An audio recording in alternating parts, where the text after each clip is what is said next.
চট্টগ্রামে খোলা বাজারে ১৬০ টাকা মূল্যে প্রতি লিটার সয়াবিন তেল বিক্রি করার সিদ্ধান্ত নিয়েছে টাস্ক ফোর্স কমিটি। এখন থেকে ঈদ উল ফিতরের পর প্রথম সপ্তাহ পর্যন্ত এই দামে সয়াবিন তেল বিক্রি করা হবে। এছাড়া মিলগেটে ১৫৩ টাকা ও খাতুনগঞ্জে ১৫৫ টাকা দরে সয়াবিন তেল বিক্রি করা হবে।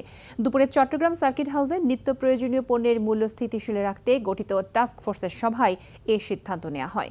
সভায় city mayor doctor Sadat Hossain, জেলা প্রশাসক ফরিদা খানম ও ব্যবসায়ীরা উপস্থিত ছিলেন। এদিকে খুলনা সিটি কর্পোরেশনের প্রশাসক কাঁচা বাজার পরিদর্শন করেছেন।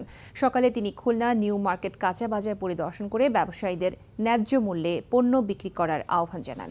এছাড়া মোংলায় মূল্য তালিকা না ঝুলিয়ে চড়া দামে পণ্য বিক্রি করায় কয়েক দোকানিকে জরিমানা করা হয়েছে। রমজান মাসের শুরুতে নিত্য প্রয়োজনীয় দ্রব্যমূল্যের ঊর্ধ্বগতি ও অতিরিক্ত মজুদ নিয়ন্ত্রণে বাজার মনিটরিং করেছে কক্সবাজারের জেলা প্রশাসন।